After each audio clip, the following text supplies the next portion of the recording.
So, so I'm assuming a lot of you folks went to PERC. I mean, I'm hoping so. That's why you're here. And what I would suggest is that the first thing I got out of it, I thought PERC is starting to show its matureness in a way that it's becoming definitely an anchor in our community with RCD professionals. And when it comes to strategy, I thought there was in the plenaries and stuff. I didn't think it was as very strategic as it could have been. It sounded to be a little more inspirational, which can have its own ways to help. But when it came down to interactions in the tracks and things of that nature, there was a lot more strategy and policy discussions going on. Anybody want to start with any of their reflections on where there was new ideas or things that you took out that could help out the CARC community in this? So I'm going to look for a volunteer. So I was struck that something like 40% of the attendees were first-time attendees, yeah, which I think is really interesting. I think that we're getting a lot of new attendees each year, and it's partly growth, it's partly different institutions that can come. I know I met a number of people who are running centers who this is their first time at PERC, and many of them were actually new to CARC as well. I worked the CARC booth for a little while. And we kind of think sometimes that everybody must know who CARC is, but a fair number of people came up during that the coffee with CARC and the donuts thing, who actually didn't know very much about CARC. And so I thought that was actually pretty interesting. So there's still plenty of people out there that are interested, and we can still benefit from reaching out to. So yeah, that was a very interesting perspective of the conference. I noticed too, and there was a lot. I don't know, Patrick, did you notice, or anybody here for that matter? I just was I'm answering Patrick's question statement there. Did it look to you like there was a lot of younger RCD professionals there too, not just um, first timers, which I think is inspiring because we definitely need to be building up the community underneath of us. So no, I think you're right. And I think I think in smaller institutions, you have a lot of people who are earlier in their career, and some of them are younger as well. And I think, getting beyond the R1s is a really healthy thing for PERC and for CARC. So yeah. So my question then be back at the community here. Just for the record, I serve on the steering committee along with Patrick as an advisor, and I'm trying to see who else is here. Um, if there's ideas that you want to take back from a strategic perspective back to the PERC steering committee, like for example, finding new or more interesting ways to build up that newer community, I'm all ears for that.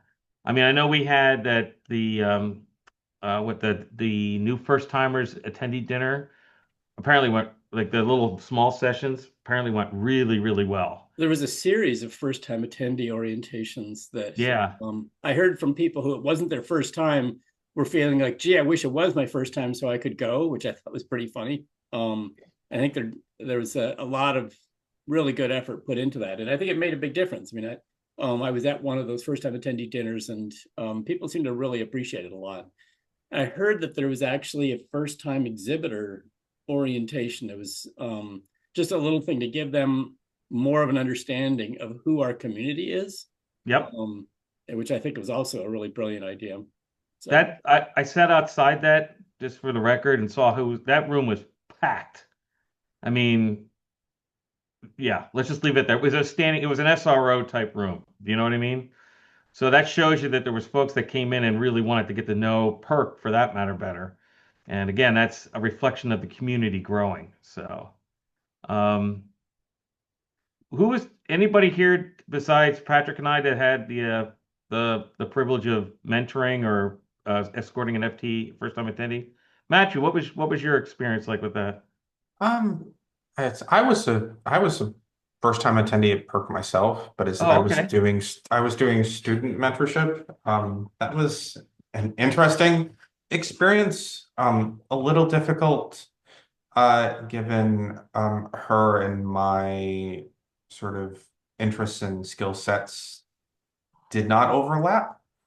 Um, but it was useful just with regards to, I think this might have been her first conference overall. Oh, wow. So Okay. some of it was the like give yourself or sort of the how to survive it and not exhaust yourself sort of situation, which I think it's always valuable. Um, but the other thing, though, I did get this from some of the I got this both from my interactions with her, but also my conversations with some of the other attendees who were doing stuff with students, that they were very quiet. And it's in terms of they would go through things, but not be particularly active or engaged. Hmm. That might be a bad oversimplification, but I don't know. Cohorts change from year to year, and a lot of the stuff can be overwhelming. But I did come away from that experience with a few ideas of how to potentially facilitate or smooth the way for more student participation in particular events where uh, their first instinct may be just to sort of hide in their shell. Well, that's probably the nature of a lot of folks that are in the RCD community anyway. They tend to be a little more introverted. And when you're young, I mean, it can be overwhelming, right, Matt? I mean, Right. Well, but the point is that I claim myself as an introvert as well, but I also maybe this is a typical American trait of abhor silence. And is that but along with that, it gets a bit tiresome to listen to the same five old hands in a birds of a feather session talk to each other. So is that part of this was thinking, what are procedures, protocols, various things that can be recommended to session leaders, various other things to try to facilitate a broader amount of interaction, whether that's from students, from new attendees, from not just the usual five gray hairs in whatever particular room you're in. What were yeah. you said you had a number of ideas around that. What were some of your ideas? Um, so I'm sorry for sort of violating my own precepts here. Um, I I took over. I wonder if anybody from the OpenStack community is here. Um, is that I kind of took over their Birds of a Feather session the last 20 minutes, in part out of frustration of the narrowness of who was speaking. Hmm. So um, politely asked for the microphone and started walking around asking people questions of, why did you come to this sort of session? I understand the concern about putting people on the spot, but is that there were a number of people who did end up speaking up, and the like, I just came here to listen is a perfectly legitimate, reason, and just to go back to doing on your laptop, but is that I feel like one is session leaders, at least in this sort of panel birds of a feather things, need to get out of their chair and walk amongst people to get responses rather than sitting up at the front of the class, behind a desk at sort of asking questions of the audience. Um, the other thought is, um, at least at the beginning of certain sessions or talks or whatever, to prioritize a student, particularly a student asking the first question. Um, I know this is done in other places. Um, this would require, writing stuff into policies and maybe training some folks, but is that there needs to be a little bit of active work in making sure that broader participation occurs. One thing we could do, and I'm just going to throw this out here as a question for the general thoughts here. we have the opportunity to shape how the birds of feather and workshops and those kind of things are structured, right? We could suggest to the committee that priority will be given to workshops of birds of feather that deliberately include um, new or younger people on the like younger people on the panelists. You know what I mean? Or when I mean younger, I mean like to try to incorporate new ideas. Because is that what you're suggesting, Matt? Because you're saying stir it up. I mean, yeah, I don't Well, want is that it's, I don't mean is that oftentimes, like for panels, is that you have a few experts who are running, right. the Nair pilot, is the one that got banged in my head all day, Mhm.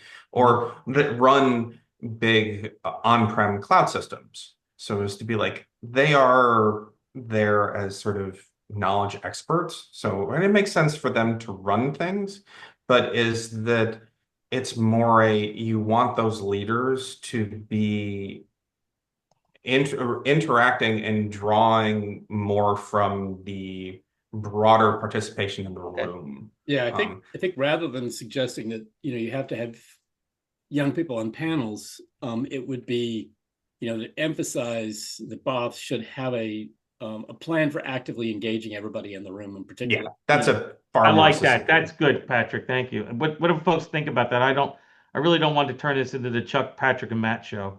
Yeah. So, any other thoughts on that? Okay.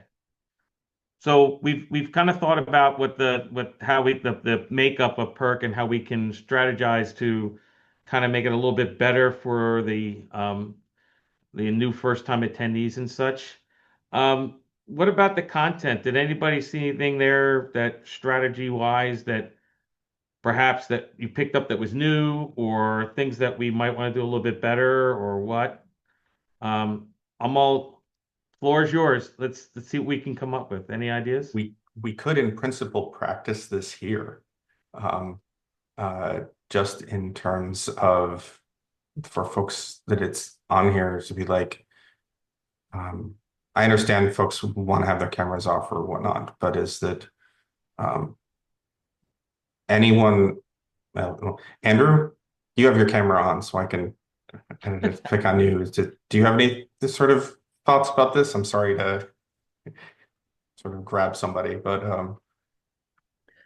Um, right now I'm just listening. okay, That's okay. it's good. But is that I'll let you know if I do. okay? Yeah, go for it, Lauren.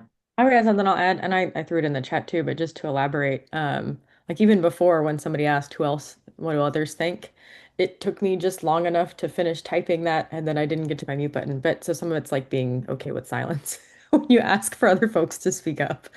But I really like the idea of even if it's not policy, but perhaps recommended practices for panels and BOFs that could be on the PERC website, um, even at the time of calling for proposals, right?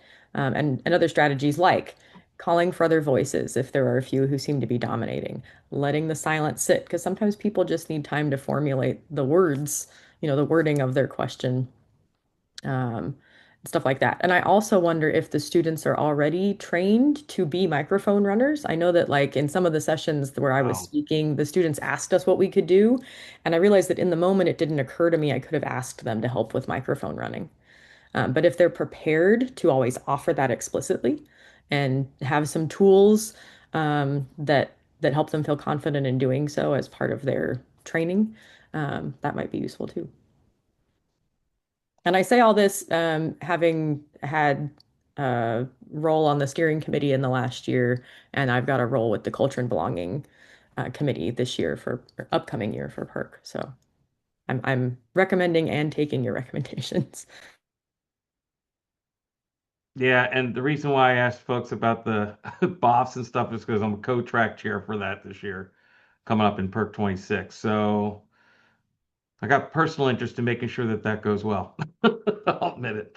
So, um, but going back to the other questions, or was there anything? I mean, I know some folks want to sit and formulate things, but as I'm going through the conference recall in my head.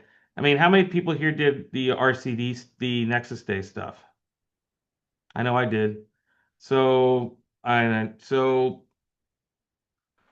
what do you think of what did we get out of that in a sense of strategy, thoughts that you can take back to this community? To me, um, I just felt like I'll be curious to see what comes out of it. I know I was in Lauren's one, so I'm just going through the conference in my head day by day, trying to keep this conversation going here. If there's no reflection on that, we can just move on. Yeah, I don't know to what extent folks here know what the two workshops were for Nexus Day. Um, we could point to that information and I can grab a link, but there was one that was a um, workshop to gather community input, specific input on the wording and content coverage of questions in the capabilities model. Hmm.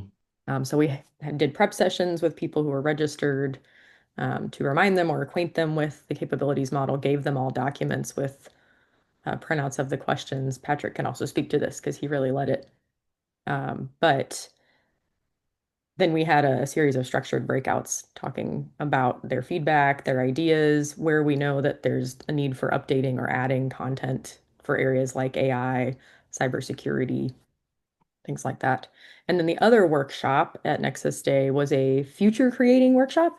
So kind of carrying forward one of the two from last year, that last year was sort of like crowdsourcing what workforce development resources do you find most useful as an RCD professional, and then where are their gaps? And that led to some initiatives in CARC and other places, but they did something kind of similar this year that was less focused on the crowdsourcing existing resources and much more focused on new things to create or do together.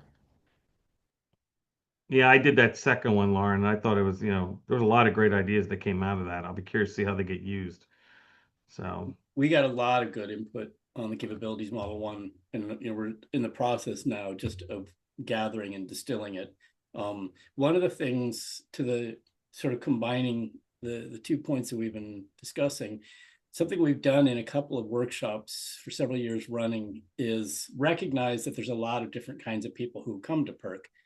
And at least in some of the breakouts, what we do is we actually have the tables grouped sort of by the size of the research program as a proxy for the size of the institution broadly.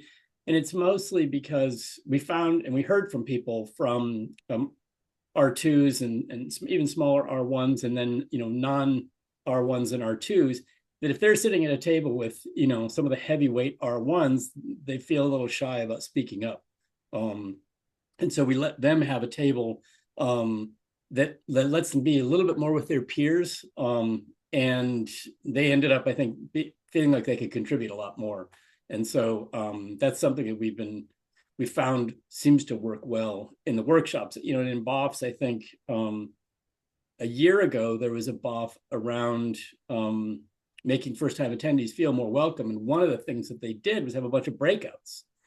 And that encouraged a lot more people to speak out, because if you're in a room of 30 people, it's a little more daunting if you feel new to the community than if you're at a table with 6 people and you start hearing a discussion. Then it's a little easier to chip in. And so, I like the idea of having guidelines in the call to encourage people to have mechanisms that really do foster a lot of contribution from a lot of different kinds of people. So.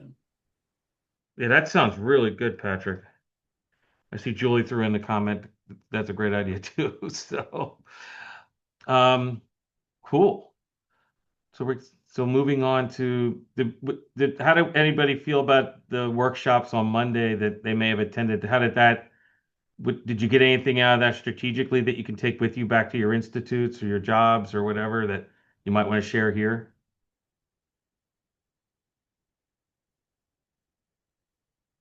Nothing. I led one, but that was for Campus Champions, and that has its own mission, so which is a little bit different.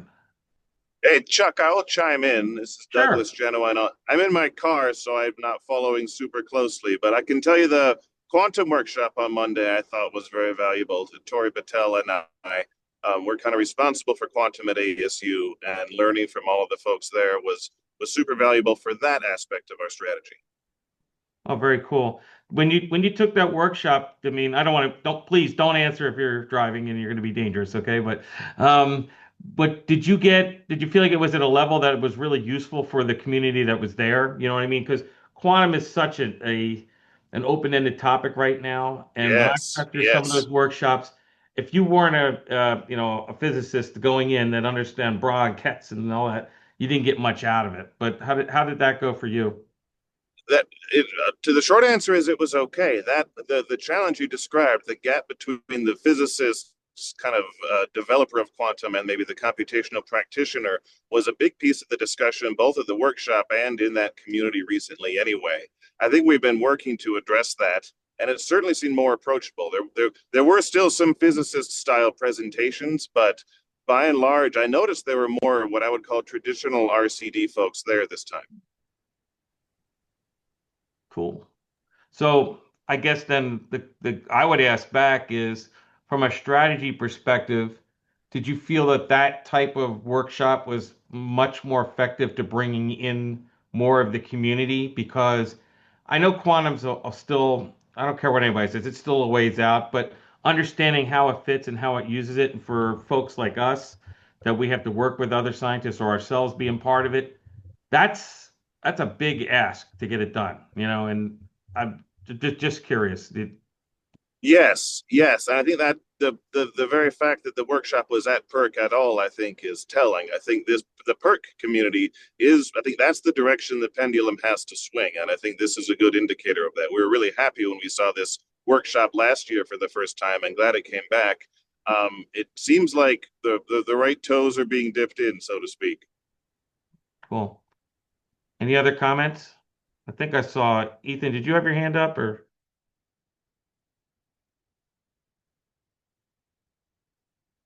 Okay, I guess not. Yeah, if anybody wants to chime in, just raise your hand or unmute, and I'll keep an eye on that so I don't stop somebody from talking.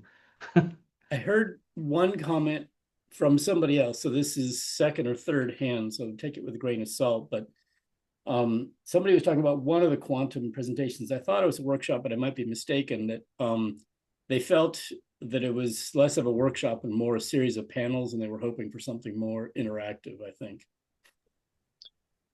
That's certainly correct from what I saw. It was, I think, 4 panels and 2 presentations. Yeah, I see what you mean. That if you're expecting more than that, perhaps more interest. Certainly no breakouts or anything like that. That maybe could have helped. Yeah, I think some people going into a workshop expect to actually, tutorial clearly has got to be hands-on training. I think a workshop, the expectation is that it's more participatory and engaging, and not all presentations. Yeah, certainly in this community. I mean, this is another place where, recommended practices or even stated as sort of like expectations or something, some other word that's almost close to expectations might work. Because like at SC, I've been to BOFs that are like this, that are just a series of presentations. Yeah, Ethan. On the topic of workshops, this is a little bit more of a research-facing track benefit, but I really liked the Globus instrumentation one.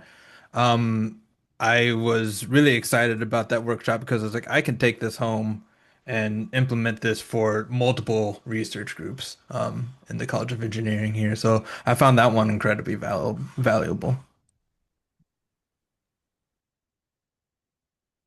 I was actually frustrated that there weren't more days because like I was in the one of the all day ones, but there were 2 or 3 others I didn't get to go to that I wanted to. Like I ducked in for a moment to see but you can't sort of stick your head in to one of those like 3 hour sessions. That just doesn't make sense. So there was part of me that really, I don't want people to do the same workshop, 2 days in a row, but is that there was part of me wish there were more on like one of the following days, just because I just didn't, that's kind of what I wanted out of some of the sessions more Are there than, listening Is to there an talks. option to like record some of those workshops or sessions? It's a tricky thing. To formally record them, you have to use the facility AV folks, and that's incredibly expensive. Uh-huh. We've talked about like literally just turning on Zoom and recording it that way, but you're not going to, if it's a workshop, you're not going to get any of the breakouts and things like that. Right. I will also say part of the reason we started doing Nexus Day is that there were too many workshops that the CARC organization actually wanted to facilitate, and we didn't want to be competing with ourselves that much. And so we actually added that extra day. It'd be interesting to think about whether the PEARC community might think about having 2 days of workshops. The other thing I will say is that several people approached or commented, gee, they wish that some of the all-day workshops were half-day workshops so they could attend 2 different ones, which I certainly sympathize with. I also know, as somebody who's organized workshops, we've tried a couple times to take some of our all-day workshops and cram them into a half-day, and there was so much feedback of frustration in it being way too packed or not being able to cover stuff that we said, okay, well, let's not do that again. But it's a real tension, and I'd be curious to hear what other people's experience was in terms of, that conflict, or, do you think things could be shorter, or what other approaches we might think about? I think as a participant, I would echo what I just heard, that boy, it would be great if we had 2 days of this, or maybe like one at the day at the beginning and one at the end of the conference or something. But also from the other side of it, having been workshop chair and tutorial chair over the years, I know how much extra work and cost that is, and I know why they don't do that. But I agree, it would be nice. I'll just chime in to echo some of the sentiments from both you, Doug, and Patrick. I completely agree on those points. What I would actually add is there an opportunity to focus on the logistics and spread some of them throughout the week, because there's a lot of interest for folks to, for example, see a lot of the BOFs or panels because of the engagement aspect, because you get to engage with the folks, the experts, and have those conversations. And the way that currently the schedule has been orchestrated, it tends to pack a lot of the BOFs, and they would be occurring simultaneously. And how many of you feel like you want to split yourself into a couple, clone yourself into a couple, so you can go and actually see 2 or 3 of those sessions that are all happening at the same time? And we're not talking about all of them are focusing on community engagement. Instead, you'll have some that are community engagement, some that are system facing, some that are actually going to be very niche, that are focused on, for example, NAIR or something along those lines. And they all happen to be at the same time. And that is a big challenge. But at the same time, I feel that our community is mature enough. We have reached, as Dana ended up showing in that slide, we were almost 1,000, I think 946 attendees we had. It was a record-setting PEARC. Personally, I'm very proud of the growth there. And one thing that I will really like to see is an opportunity to better spread all of these sessions, because I know that there's been a sentiment in the past. We don't want to spread it because there will be conflict with the paper tracks, and people won't have the attendees.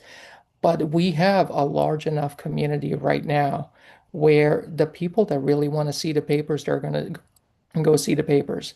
The folks that want to engage in those discussions, rich discussions that BOFs, panels, even workshops offer, they will go there. So I think that we really need to give it some serious thought and how to better, approach the scheduling, because it is a headache every single year. And I kind of say it also from my own personal experience in having to, do some of that logistics in one of the years. So I can kind of attest to some of that. But I think it's worthy of exploring how to better improve it. I see some hands up, so I'll turn it over. Go ahead, Matt. Uh, um, I guess this is partly a function of, and I'm sorry for my camera being kind of garbage at the moment. I think I need to replace it. The It's given that all of the workshops or various things are currently sort of time segregated. This was sort of, I guess this policy question is that the only current attendance purchase one can do right now is the whole conference. Is that if it does continue to, and I understand this is taking, clearly taking away money from attendees and whatnot, but is that I was curious if there had ever been any discussion about, you know, 1 day tickets, for if we do keep all of the workshops, at one particular time. I've just been discussing with some colleagues and sort of acquaintances about a workshop next year, and they've remarked that conference cost is far beyond what they ever normally do because they don't work in computing. And is that I was just wondering, is that has the conference ever discussed sort of day passes? I can understand why I know it's one come wants up. to touch this. Yeah, it's come I know up on it's the come up steering in, committee. Patrick. It's come up on the steering committee, and others on the steering committee may chime in as well. If I've got gaps in my memory, but some of it is for a lot of people, once they have to do travel, that ends up being a pretty big cost, and so we definitely talked about and rejected the idea of an incremental cost for workshops and tutorials, and on the theory that if you're going to come to the conference, we want to make those free. Effectively, would you want to have a workshops and tutorials only pass? Maybe, but a lot of people find that at least half the reason they come to PEARC is to socialize, and so having a chance to do that through the week is a big issue. So I think the issues you're getting at, Matt, are very real, and I would love to have more ideas on this. The one occurs to me, having watched how some conferences adapted to the pandemic, was that they did more things that were recorded presentations that were actually available before the conference, and then people could show up and talk to people, kind of a flipped classroom kind of thing. And it wasn't that you would go entirely to that format, but it might allow us to accommodate more content that was essentially of the nature of presentation without having to figure out how to schedule all that during the week. And that would free up some time for some of the more interactive formats like BOFs and workshops and stuff like that. So, but we also wouldn't want to take away from the chance for people to actually talk to presenters of papers. So it's definitely a challenge, but I think it's great to have this input and feedback and suggest ways that we might consider restructuring things to allow people to get more of the content they want.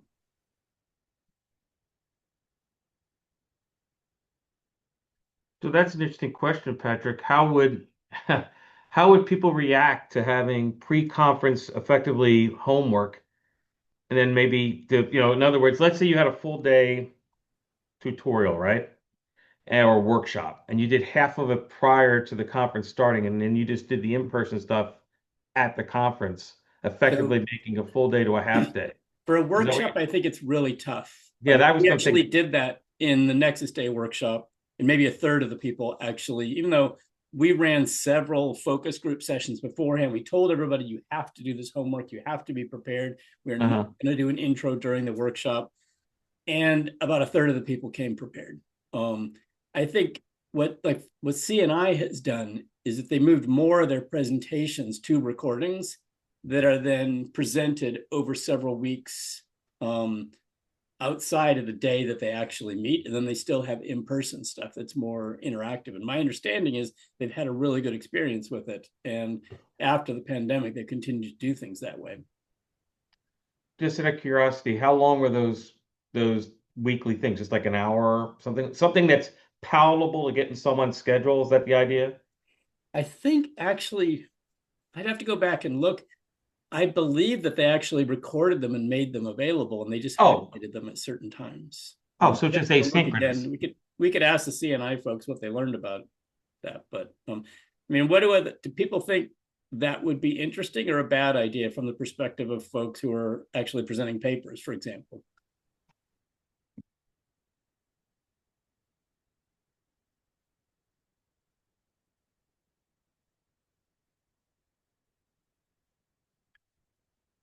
I, I'll tell you what, if it's asynchronous, Patrick, with enough advance time, it does give people an opportunity to get some of the things you would just normally sit there and listen to at the conference anyway out of the way.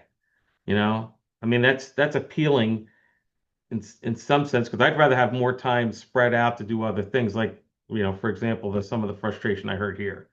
So, but I don't know. It ends up being more work for the presenters, though, right? Well, yes and no. I mean, basically, if you're practicing your talk, you just practice it in front of Zoom, and you actually have a chance to go and watch it, honestly, and realize how much you're saying and decide to redo it. Yeah, the factor. I get it. Okay. Well, at the last 5 minutes here, I'm going to just get into the regular program. Anybody got any other comments they want to throw at from something that you think that the community should know strategically on where we're going as an RCD community? And um, yeah, join Toastmasters would help your speaking, that's for sure. So, but anybody got anything else? Just out of curiosity, what did folks think of the plenary speakers those days? Not the panel, but the speakers.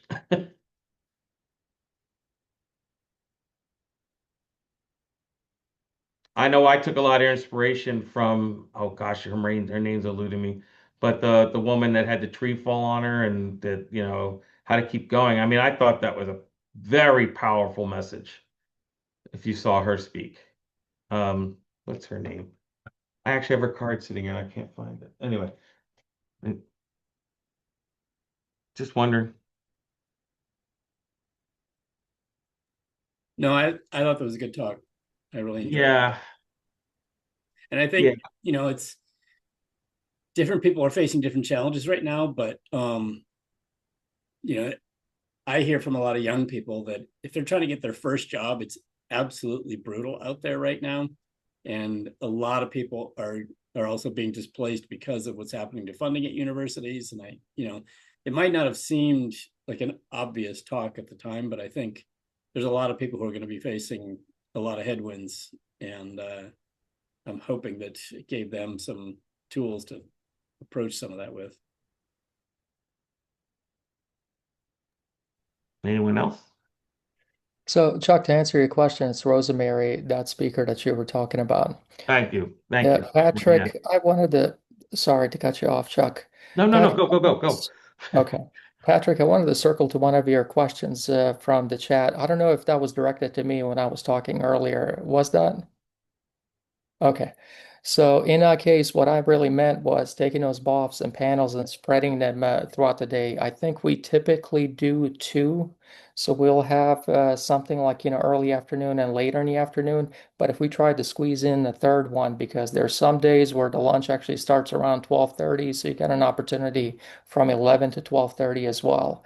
I don't know, but each year it is a nightmare to try to get the logistics done, but there is an opportunity to try to explore how to actually schedule more of them throughout the actual days. So that way you wouldn't have too much of an overlap. While you will have overlap with the paper tracks, but then again, I think our community is mature enough to the point that there was plenty of attendees to go around. And quite honestly, I was really impressed with some diversity that we saw, and I mean that from an angle of folks from outside of the U.S. that were actually attending. I also noticed that there was folks from Jülich Supercomputing Center in Germany. So having those folks coming in from Europe and other places, I feel like that is a huge value add to our community. So I'll stop there and back to y'all. I was going to say, to echo that, Samir, when I was doing RC Nexus Day, I was the only American at a table of 8 during our workshop, and that was a very different perspective I got from those folks. I And had no hopefully, idea that we had that much international participation this year. That's actually yeah, cool. we're growing. So, and that's reflective of the whole community too, that we're starting to see each other, international boundaries are starting to go away. I mean, I had actually heard there were some folks north of our border who had to back away from attending because of some of the governmental silliness that's going on. Yeah. Yeah, I don't want to start that up, but we all know. So we got 2 more minutes here. Is there anything else anybody would like to bring up? Amit, do you want to talk about the next one that's coming up? Well, I had a question actually. Oh, okay, go. I missed the PEARC conference this year. So was there any session that stood out that you would point to? Maybe I can go look up the slides potentially. So that's something that you want to share.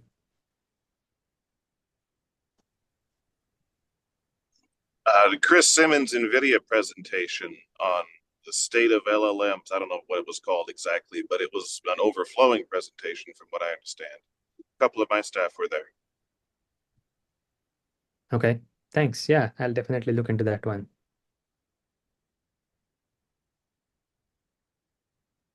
Anything else? I heard it. There was just a single paper talk, but I thought it was really interesting. A tool that's attempting to make it a lot easier to understand the energy footprint of HPC centers.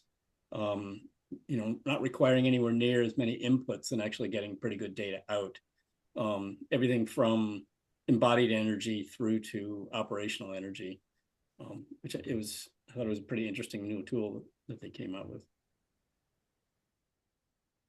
That was Varsha, I forget her last name, but it was a good talk. I heard about that tool, Patrick, but I haven't had a chance to look at it. Anyway, thanks for reminding me.